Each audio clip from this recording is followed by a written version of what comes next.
여러분 안녕하세요. 그때그날씨 이예민입니다. 더운 날씨에 아이스 커피 드시는 분 많으시죠? 이 커피는 이뇨작용을 촉진해서 체내 수분을 더 빠지게 할 수 있습니다. 그래서 커피보다는 차를 마시는 게 좋은데요. 저는 환기차를 추천해드리고 싶습니다. 환기는 삼계탕 재료로 익숙하죠. 이 환기가 소변 배출을 돕고 땀이 많이 나는 것을 막아주고요. 또 면역력 강화에도 도움을 준다고 합니다. 하루 정도 꿀물에 환기를 담가 놓은 다음에 불에 살짝 볶아서 끓이면 되는데요. 설탕과 꿀을 타서 드시면 더 맛있다고 하네요. 오늘은 1995년 8월 10일로 가볼게요. 이해 날씨는 어땠을까요? 비 지난 뒤 매미 소리 높고 이해 오늘의 날씨를 보니까요. 전국이 가끔 구름이 많이 끼겠으며 오후 한때 소나기가 오는 곳이 많다고 했네요. 낮 기온은 28도에서 35도로 이 해외도 더위는 여전했는데요.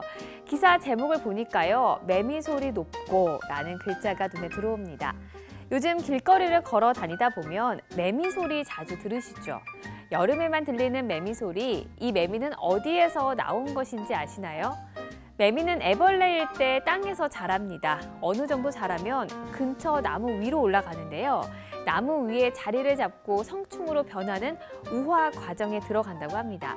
바로 성충이 되면 울기 시작하는데요. 수컷 매미가 짝짓기를 위해서 우는 거라고 하네요.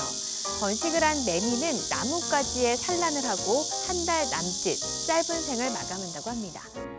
매미가 이렇게 짧은 생을 사는지 몰랐는데요. 왜 여름에만 잠깐 울어대는지 알 것 같습니다. 그럼 다음 기사도 살펴볼게요. 눈병 극성, 특효약 없어 예방 최선이라고 적혀 있습니다. 여름철의 불청객 중 하나인 눈병. 이 눈병은요, 증상이 심하면 3주 정도 고생해야 하고요. 또 합병증이 발생하면 시력 감퇴 등의 후유증도 우려돼서 각별한 주의가 필요한데요. 눈병은 특히 사람들이 많이 모이는 수영장이나 목욕탕 등에서 많이 생깁니다. 아마 요즘 휴가철이어서 수영장에 많이 가실 것 같은데요. 수영장 등 사람이 많이 이용하는 장소를 이용했다면 반드시 비눗물로 샤워하고요. 깨끗한 식염수로 눈을 닦아주는 게 좋습니다. 또 눈병을 유발하는 세균이나 바이러스가 손 등을 통해 전염될 수 있습니다. 손은 항상 깨끗하게 해주는 게 좋고요. 여러 사람이 사용하는 물품의 경우에는 눈병이 옮기 쉬우니까요. 개인별로 사용하는 게 좋다고 하네요. 그럼 다음 기사도 살펴볼게요. 피서철 그을린 피부 어떻게 손질할까? 마사지 팩으로 영양 공급을 이라고 적혀 있습니다. 휴가를 다녀온 분들은 자외선에 피부가 터서 속상하시죠? 기사에서는 휴가 뒤 화끈거리고 달아오르는 피부는 소염 화장수를 진정시키고 건조해진 피부에는 수분을 충분히 공급해주는 게 필요하다고 조언합니다. 기사에서는 휴가 때 상한 피부 어떻게 관리하면 좋을지에 대해서 알려주는데요. 자세하게 살펴볼게요. 네, 먼저 상한 피부를 본래 상태로 회복시키기 위해서는 올바른 세안법으로 피부 손질을 시작하는 게 좋다고 합니다.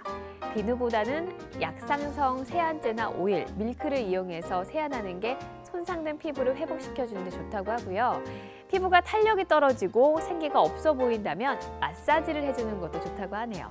마사지는 각질과 모공의 피지를 없애주는 세정 효과와 함께 피부의 림프와 혈액의 흐름을 촉진시키는 역할을 한다고 합니다. 네, 하지만 여름철에는 열대야 때문에 피부도 괴롭습니다. 잠을 못 자면서 눈이 피로해져서 다크서클이 생기게 되는데요. 다크서클은 따뜻한 타월과 냉타월을 교대로 눈가를 찜질해서 혈액순환을 촉진시켜주면 좋다고 하네요. 가장 중요한 건 숙면을 취하는 건데요. 습도를 낮춰주고 차가운 물보다는 따뜻한 물로 샤워하는 것도 숙면을 취하는 데 도움이 된다고 합니다. 지금까지 그때그날씨 이예민이었습니다.